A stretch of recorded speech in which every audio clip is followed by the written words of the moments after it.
നമസ്കാരം. എല്ലാ NTV പ്രേക്ഷകർക്കും നിങ്ങളുടെ ഇന്ന് എന്ന പ്രോഗ്രാമിലേക്ക് സ്വാഗതം. ഇന്ന് 1201 ആണ്ട് തുലാമാസം 25 തീയതി 2025 നവംബർ മാസം 11 തീയതി ചൊവ്വാഴ്ച. ഇന്ന് ചൊവ്വാഴ്ചയാണ്. പൂയൻ നക്ഷത്രമാണ്. നക്ഷത്രമൊക്കെ ശുഭനക്ഷത്രമാണ്. പക്ഷേ പൂയം നക്ഷത്രം ചൊവ്വാഴ്ച. ഇന്ന് ശുഭകാര്യങ്ങൾക്ക് അനുകൂലപ്രദമായ ദിവസമല്ല. ആകലും ശുഭകാര്യങ്ങൾ ചെയ്യാതിരിക്കുന്നതാണ് ഏറ്റവും ഉത്തമം. അപ്പോൾ ശുഭകാര്യങ്ങൾക്ക് കൊള്ളാത്ത ദിവസം. അപ്പോൾ നമ്മൾ ശുഭകാര്യങ്ങൾ കൊള്ളൂല എന്ന് പറയുമ്പോൾ നമ്മൾ ഓരോ കാര്യത്തിന് ഇറങ്ങുമ്പോൾ അവിടെ ശത്രുതയും വിഷമവും, മേലുദ്യോഗസ്ഥരോട് സംസാരിക്കുമ്പോൾ സൂക്ഷിക്കണം, കീഴുദ്യോഗസ്ഥരോട് നമ്മൾ സംസാരിക്കുമ്പോൾ ശ്രദ്ധിക്കണം. കാരണം ഇവരിലെല്ലാം വിദ്വേഷം ഉണ്ടാവും, ശത്രുത ഉണ്ടാവും, ദേഷ്യം ഉണ്ടാവും. അപ്പോൾ ഇതൊക്കെ നമ്മൾ ചിലപ്പോൾ തർക്കുത്തരമൊക്കെ പറയാൻ ഇടവരുന്ന സമയമായതുകൊണ്ട് വളരെ ശ്രദ്ധയോടുകൂടി നമ്മൾ കൊണ്ടുപോകണം.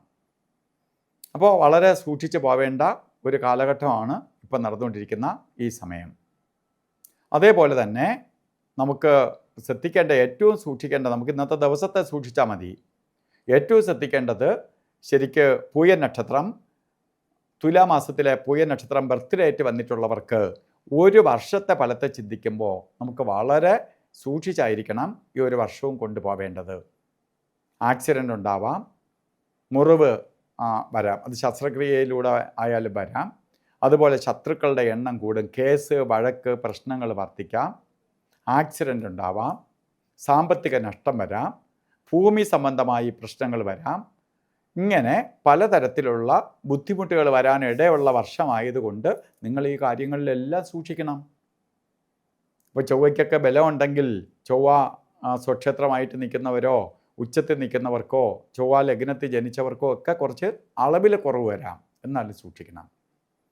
പ്രധാനമായിട്ട് മുരുകക്ഷേത്രത്തിലെ ചൊവ്വാഴ്ച ഭസ്മാഭിഷേകം, പഞ്ചാമൃത അഭിഷേകം, അർച്ചനയൊക്കെ നടത്തിപ്പോണം. അതിനൊപ്പം തന്നെ ഒരു സുബ്രഹ്മണ്യ യന്ത്രം, ശരിക്കും ഇത് ദോഷഭാവങ്ങളൊന്നും വരാതിരിക്കാൻ വേണ്ടി മൃത്യുഞ്ജയ യന്ത്രവുമായി ചേർത്ത് ഒരു ദേഹരക്ഷ കെട്ടിക്കൊള്ളണം, പ്രൊട്ടക്ഷൻ ആയിട്ട് കെട്ടിക്കൊള്ളണം. ഇത് ചെയ്തു പോകുമ്പോൾ ഈ ദോഷത്തിൽ നിന്ന് നമുക്ക് അതിജീവിച്ച് പോകാൻ സാധിക്കും. അപ്പോൾ ദോഷത്തിൽ നിന്ന് നമുക്ക് അതിജീവിച്ച് പോകാൻ സാധിക്കും.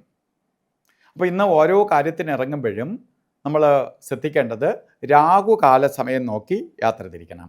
ഉച്ചയ്ക്ക് ശേഷമാണ് രാഹുകാല സമയം വരുന്നത്. 3 മണി മുതൽ 4:30 മണി വരെ എന്ന് കലണ്ടറിൽ രേഖപ്പെടുത്തിയിട്ടുണ്ട്. കലണ്ടറിൽ രേഖപ്പെടുത്തിയ സമയമായിട്ട് ബന്ധപ്പെട്ടാണ് വരുന്നത്. 3 മണി 2 മിനിറ്റ് തൊട്ട് ആരംഭിക്കും, 4:29 തിരിയും. ഏകദേശം സമയം കലണ്ടറിൽ ഇരിക്കുന്ന സമയം കറക്റ്റാണെന്ന് തന്നെ പറയാം. അതുപോലെ ഒരു കാര്യത്തിനും എടുക്കാൻ പാടില്ലാത്ത 2 സമയങ്ങളാണ് ഗുളികകാല സമയവും യമകണ്ഠകാല സമയവും. ഇന്നത്തെ ദിവസം അത് കൂടുതലായിട്ട് ശ്രദ്ധിക്കുകയും വേണം.